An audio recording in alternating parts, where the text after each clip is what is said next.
Europe was created by history, said Margaret Thatcher.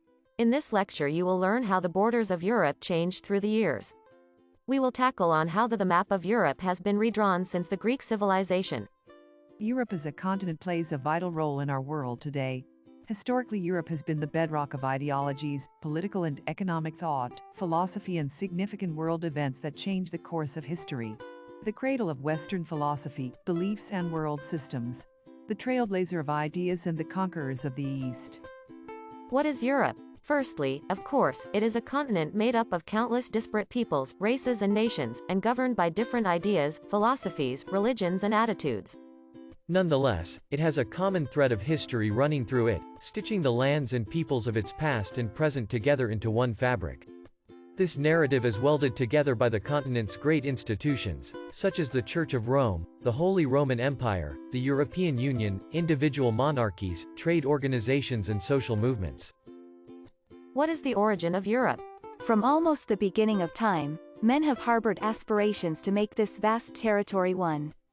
The Romans came close, and a few centuries later, the foundations for a great European state were laid with the creation of the Holy Roman Empire, an empire different to any other in that it enjoyed the approval of God, through the Church in Rome.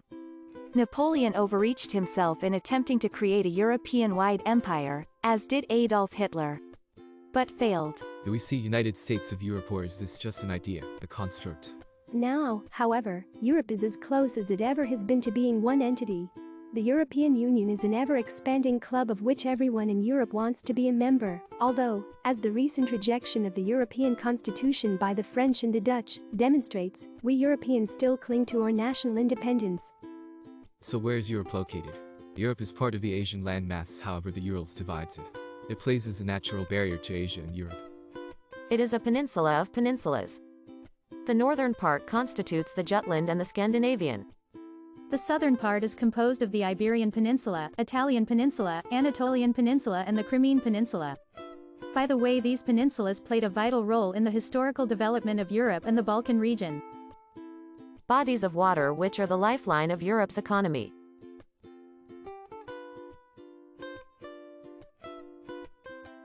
The Danube River. London has the River Thames. Paris has Seine, in which you can see the grandeur of Paris like the Eiffel, the Louvre Museum. Tiber in Rome and Danube in Vienna. All these rivers are lifeline of the city's political and economic life. There are 44 countries in Europe now and 4 dependencies and territories. Europe is a continent located entirely in the northern hemisphere and mostly in the eastern hemisphere. It comprises the westernmost part of Eurasia and is bordered by the Arctic Ocean to the north, the Atlantic Ocean to the west, the Mediterranean Sea to the south, and Asia to the east. Europe is commonly considered to be separated from Asia by the watershed of the Ural Mountains, the Ural River, the Caspian Sea, the Greater Caucasus, the Black Sea, and the waterways of the Turkish Straits. Although some of this border is overland, Europe is generally accorded the status of a full continent because of its great physical size and the weight of history and tradition. Just a brief review of the Western civilization, I would like to discuss with you the historical development of Europe since the Greeks' domination in the Mediterranean basin. This the cradle of Western civilization. This is brief chronological presentation starting from ancient civilization to early modern Europe. There is a need to backtrack what happened to Europe before the advent of the modern era because it was a product of such historical development. It shaped Europe's geopolitical landscape. Western civilization is a blending of 2 traditions that emerged in the ancient world, the Judeo-Christian and the Greco-Roman. Before these traditions took shape, the drama of civilization was well advanced, having begun some 5,000 years ago in Mesopotamia and Egypt. Religion was the central force in these first civilizations in the Near East. Religion explained the operations of nature, justified traditional rules of morality, and helped people to deal with their fear of death. Law was considered sacred, a commandment of the gods. Religion united people in the common enterprises needed for survival, such as the construction of irrigation works. Religion also promoted creative achievements in art, literature, and science. In addition, the power of rulers, who were regarded as gods or as agents of the gods, derived from the religious outlook.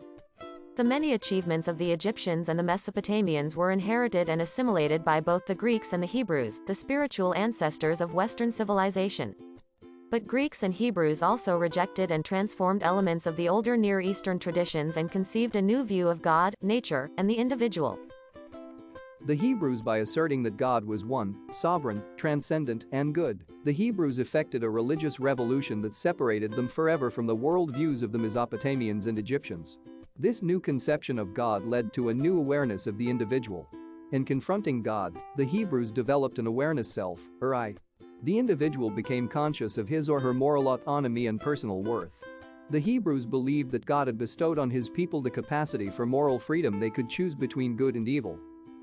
The Greeks in the Near East, religion dominated political activity, and following the mandates of the gods was a ruler's first responsibility.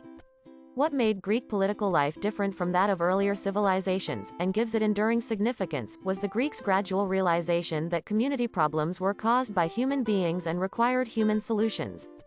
The Greeks came to understand law as an achievement of the rational mind, rather than as an edict imposed by the gods. In the process, they also originated the idea of political freedom and created democratic institutions. Greece comprised small, independent city-states. In the 5th century BC, the city-state polis was in its maturity. A self-governing community, it expressed the will of free citizens, not the desires of gods, hereditary kings, or priests. The democratic orientation of the city-states was best exemplified by Athens, which was also the leading cultural center of Greece.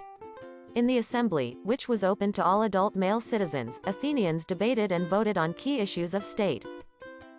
Curious about the basic composition of nature and dissatisfied with earlier legends about creation, the Ionians sought physical, rather than mythoreligious, explanations for natural occurrences.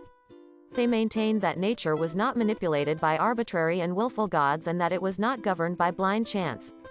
The Ionians said that underlying the seeming chaos of nature were principles of order, that is, general rules that could be ascertained by human minds. The discovery marks the beginning of scientific thought. It made possible theoretical thinking and the systematization of knowledge. This is distinct from the mere observation and collection of data. Greek mathematicians, for example, organized the Egyptians' practical experience with land measurements into the logical and coherent science of geometry.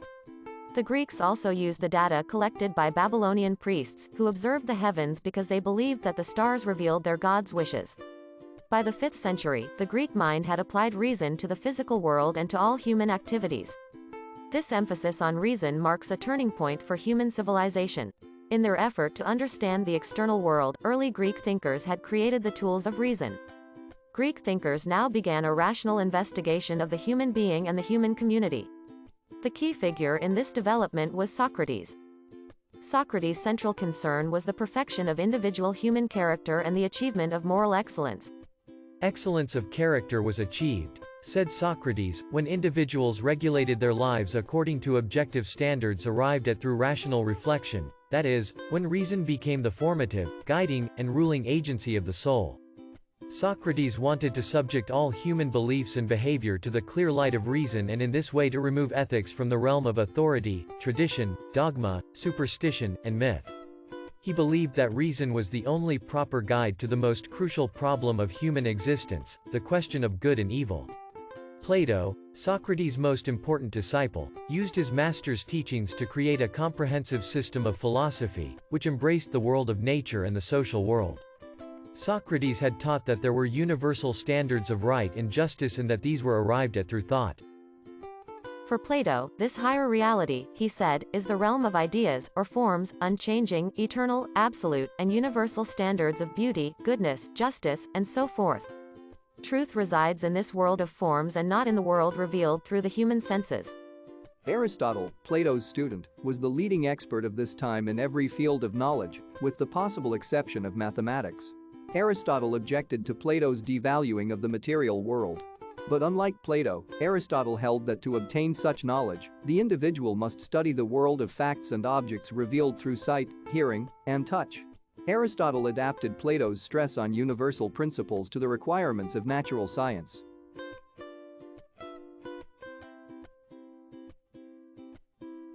The Hellenistic age. By 338 BC, Philip of Macedonia, a kingdom to the north of Greece, had extended his dominion over the Greek city-states. After the assassination of Philip in 336 BC, his 20-year-old son Alexander succeeded to the throne. Fiery, proud, and ambitious, Alexander sought to conquer the vast Persian Empire. Winning every battle, Alexander's army carved out an empire that stretched from Greece to India. In 323 BC, Alexander, not yet 33 years of age, died of a fever. His generals engaged in a long and bitter struggle to succeed him. As none of the generals or their heirs could predominate, Alexander's empire was fractured into separate states. The period from the early city-states that emerged in 800 BC, until the death of Alexander the Great in 323 BC is called the Hellenic Age. The next stage in the evolution of Greek civilization, Hellenism, is called the Hellenistic Age. It ended in 30 BC, when Egypt, the last major Hellenistic state, fell to Rome. The achievements of the Greeks. Although the Hellenistic age had absorbed the heritage of classical, Hellenic, Greece, its style of civilization changed. During the first phase of Hellenism, the polis had given the individual identity, and it was believed that only within the polis could a Greek live a good and civilized life. During the Hellenistic age, this situation changed. Kingdoms eclipsed the city-states in power and importance. Hellenistic society was characterized by a mingling of peoples and an interchange of cultures. Because of Alexander's conquests, tens of thousands of Greek soldiers, merchants, and administrators settled in eastern lands. During the Hellenistic Age, Greek scientific achievement reached its height. Hellenistic scientists attempted a rational analysis of nature, engaged in research, organized knowledge in a logical fashion, devised procedures for mathematical proof, separated medicine from magic, grasped the theory of experiment, and applied scientific principles to mechanical devices. Hellenistic science, says historian Benjamin Farrington, stood on the threshold of the modern world. When modern science began in the 16th century, it took up where the Greeks left off. The Romans. Rome, conqueror of the Mediterranean world and transmitter of Hellenism, inherited the universalist tendencies of the Hellenistic age and embodied them in its law and institutions. Roman history falls into two periods: the Republic, which began in 509 B.C. with the overthrow of the Etruscan monarchy, and the Empire, which started in 27 B.C. when Octavian became, in effect, the first Roman emperor. The Roman Republic. The history of the Roman Republic was marked by three principal developments: the struggle between patricians and plebeians, the conquest of Italy and the Mediterranean world, and the civil wars. At the beginning of the 5th century B.C., Rome was dominated by patricians, the land-owning aristocrats. The plebeians, commoners, had many grievances. These included enslavement for debt, discrimination in the courts, prevention of intermarriage with patricians, lack of political representation, and the absence of a written code of law. The rule of Augustus signified the end of the Roman Republic and the beginning of the Roman Empire, the termination of aristocratic politics and the emergence of one-man rule. Under Augustus, the power of the ruler was disguised. In ensuing generations, however, emperors would wield absolute power openly. For the next 200 years, the Mediterranean world enjoyed the blessings of the Pax Romana, the Roman peace. The ancient world had never experienced such a long period of peace, order, efficient administration, and prosperity. The Romans called the Pax Romana a time of happiness. In the 3rd century, the ordered civilization of the Pax Romana ended. The Roman Empire was plunged into military anarchy as generals, supported by their soldiers, fought for the throne. Germanic tribesmen broke through the deteriorating border defenses to raid, loot, and destroy. In this phase was the height of the Roman Empire. The beginning of the decline. When the Roman Empire was in decline, a new religion, Christianity, was sweeping across the Mediterranean world. It was the beginning of the decline of the Roman Empire. The triumph of Christianity and the establishment of Germanic kingdoms on once Roman lands constituted a new phase in Western history. The end of the ancient world and the beginning of the Middle Ages. In the ancient world, the locus of Greco-Roman civilization was the Mediterranean Sea. The heartland of medieval civilization shifted to the north, to regions of Europe that Greco-Roman civilization had barely penetrated. The early Middle Ages. During the early Middle Ages 500–1050, a common civilization evolved, with Christianity at the center, Rome as the spiritual capital, and Latin as the language of intellectual life. The opening centuries of the Middle Ages were marked by a decline in trade, town life, central authority, and learning. The Germans were culturally unprepared to breathe new life into classical civilization.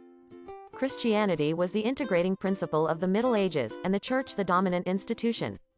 People came to see themselves as participants in a great drama of salvation. The crowning of a German ruler as Emperor of the Romans by the head of the Church represented the merging of German, Christian, and Roman elements, the essential characteristic of medieval civilization. This blending of traditions was also evident on a cultural plane, for Charlemagne. During these times, large landowners, or lords, wielded power formerly held by kings over their subjects, an arrangement called feudalism. Arising during a period of collapsing central authority, invasion, scanty public revenues, and declining commerce and town life, feudalism attempted to provide some order and security.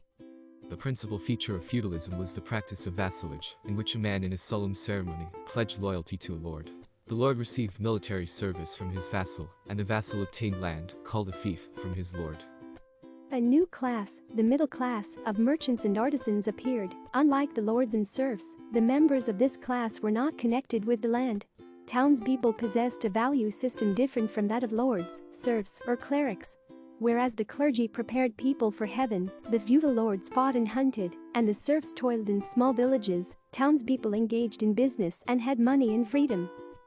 European economic and religious vitality was paralleled by a flowering of philosophy, literature, and the visual arts. Creative intellects achieved on a cultural level what the papacy accomplished on an institutional level, the integration of society around a Christian viewpoint. By the 14th century, Latin Christendom had experienced more than 250 years of growth, but during the late Middle Ages, roughly the 14th and early 15th centuries, medieval civilization declined. The 14th century, an age of adversity, was marked by crop failures, famine, population decline, plagues, stagnating production, unemployment, inflation, devastating warfare, abandoned villages, and violent rebellions by the poor and weak of towns and countryside, who were ruthlessly suppressed by the upper classes. All these developments were signs that the stable and coherent civilization of the 13th century was drawing to a close. The modern world is linked to the Middle Ages in innumerable ways. European cities, the middle class, the state system, English common law, universities, all had their origins in the Middle Ages. During the Middle Ages, important advances were made in business practices, such as double-entry bookkeeping and the growth of credit and banking facilities. The idea that both the ruler and the ruled are bound by a higher law would become a crucial element of modern liberal thought. Feudalism contributed to the history of liberty. The idea evolved that law should not be imposed by an absolute monarch, but that it required the collaboration of kings and subjects, that a king, too, should be bound by the law, and that lords should have the right to resist a monarch who violated agreements.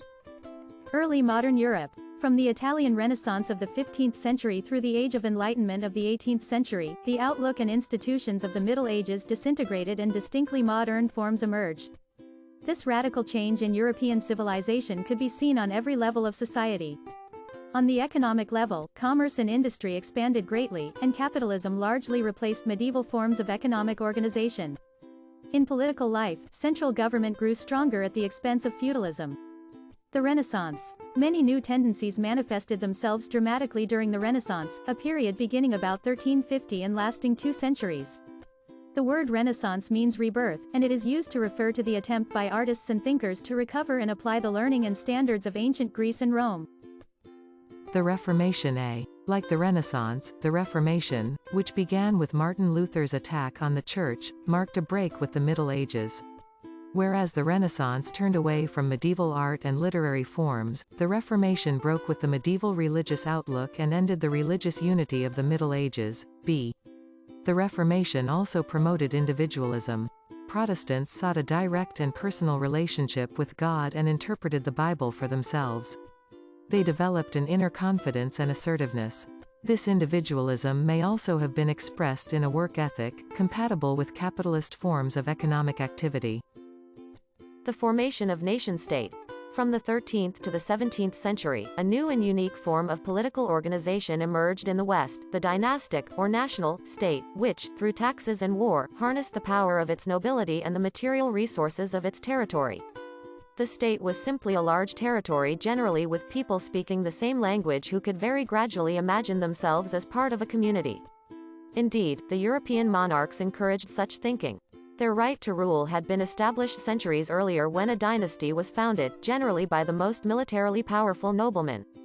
The Treaty of Westphalia of 1648 was a product of the 30 Years' War in Europe. Monarchs and their courts were the key players in the process of state formation. Generally, they developed centralized government, which was the site for a system best described as absolutism. Under the impact of absolutism, kings seemed invincible. Louis XIV, the consolidation of French monarchical power. The defeat of Protestantism as a national force set the stage for the final consolidation of the French state under the great Bourbon kings, Louis XIII and Louis XIV. Louis XIII, 1610–1643, realized that his rule depended on an efficient and trustworthy bureaucracy, a renewable treasury, and constant vigilance against the localized claims to power by the great aristocracy and Protestant cities and towns. Cardinal Richelieu, who served as the young Louis XIII's chief minister from 1624 to 1642, became the great architect of French absolutism. By 1715, France was a tightly governed society whose treasury was bankrupt. Protestants had been driven into exile or forced to convert. Strict censorship laws closely governed publishing, causing a brisk trade in clandestine books and manuscripts. Direct taxes burdened the poor and were legally evaded by the aristocracy. Critics of state policy within the church had been effectively marginalized. And over the long run, foreign wars had brought no significant gains. The outbreak of the French Revolution in 1789 stirred the imagination of Europeans. Both participants and observers sensed that they were living in a pivotal age. On the ruins of the old order, founded on privilege and despotism, a new era was forming, and it promised to realize the ideals of the Enlightenment. These ideals included the emancipation of the human personality from superstition and tradition, the triumph of liberty over tyranny, the refashioning of institutions in accordance with reason and justice, and the tearing down of barriers to equality. It seemed that the natural rights of the individual, hitherto a distant ideal, would now become reality, and centuries of oppression and misery would end. The upheavals of the French Revolution made possible the extraordinary career of Napoleon Bonaparte. This popular general, who gained control over France in 1799, combined a passion for power with a genius for leadership. Under Napoleon's military dictatorship, the constitutional government for which the people of 1789 had fought and the republican democracy for which the Jacobins had rallied the nation seemed lost. Nevertheless, during the Napoleonic era, many achievements of the revolution were preserved, strengthened, and carried to other lands. During the years 1815 through 1848, the forces unleashed by the French Revolution clashed with the traditional outlook of the old regime. The period opened with the Congress of Vienna, which drew up a peace settlement after the defeat of Napoleon, and closed with the revolutions that swept across most of Europe in 1848. The French Revolution, however, had shown that absolutism could be successfully challenged and feudal privileges abolished. Inspired by the revolutionary principles of liberty, equality, and fraternity, liberals and nationalists continued to engage in revolutionary action. In this era was the rise of nationalism and liberalism and the expansion of the Austro-Hungarian Empire that led to the Great War, which was eventually called the First World War. Convinced that Serbia was behind the Archduke's assassination, Austria-Hungary declared war on Serbia on July 28, 1914. Russia, as Serbia's protector, began mobilization, or the readying of troops for war. France, Russia's ally, and Germany, Austria-Hungary's ally, also began mobilization. Germany, located between France and Russia, wanted to conquer France quickly to avoid the need to fight on two fronts. To get to France, German forces had to pass through neutral Belgium. The invasion of Belgium brought Britain into the conflict as well. 1 week after the war started, all the great powers of Europe had been drawn into it. Germany and Austria-Hungary formed the Central Powers or Triple Alliance, while Russia, France, Serbia, and Great Britain were called the Allies or Triple Entente. World War II broke out because Hitler's ambitions were essentially unlimited. Nazi soldiers scored enormous successes in Europe until late 1942, establishing a vast empire of death and destruction. Hitler's victories increased tensions in Asia between Japan, whose ambitions in Asia were equally unlimited, and the United States, and prompted Japan to attack the United States. Eventually, the mighty coalition of Britain, the United States, and the Soviet Union, which Winston Churchill called the Grand Alliance, functioned quite effectively in military terms and was determined to halt the aggressors. Thus the Nazi and Japanese empires proved short-lived. If anyone still doubted the interconnectedness of all the world's inhabitants following the Great War, those doubts faded as events on a truly global scale touched everyone as never before in the 1930s and 1940s. First, a Great Depression shook the financial foundations of the wealthiest capitalist economies and the poorest producers of raw materials and minerals. Another world war followed, bringing global death and destruction at a magnitude beyond the imaginations of even Great War survivors. After the defeat of the Axis powers in Europe and Asia, recovery from this most devastating war began worldwide. Hopes of world peace quickly faded, however, when differences in Allied economic and political ideologies set aside during wartime came to the fore, pitting the democratic and capitalist countries of the United States and its allies, including Japan, against the Marxist-Communist Soviet Union and its allies. Despite the growing tensions of this global Cold War, the post-war decades witnessed remarkable growth and economic prosperity. A battered Western Europe once again dug itself out from under the rubble of war and, with US aid, witnessed an amazing recovery. Having avoided wartime destruction and occupation, the United States quickly converted its economies to peacetime production. After 7 years of Allied occupation, Japan experienced a quick recovery that by the 1960s made it one of the world's leading economic powers. In the East, the Soviet Union sought to protect itself from future attacks from the West by occupying Eastern Europe and establishing communist dictatorships there. The Big Three in 1945, a triumphant Winston Churchill, an ailing Franklin Roosevelt, and a determined Joseph Stalin, met at Yalta in southern Russia to plan for peace. Cooperation soon gave way to bitter hostility. Building Europe and decolonization. Western Europe's political recovery in the generation after 1945 was unprecedented. Democratic governments took root throughout Western Europe and thrived in an atmosphere of civil liberties and individual freedom.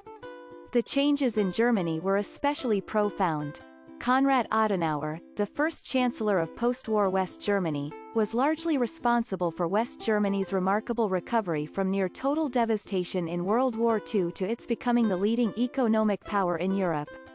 A fierce opponent of communism, Adenauer brought Germany firmly into the Western capitalist camp by developing close ties with the United States and restoring relations with Great Britain and France.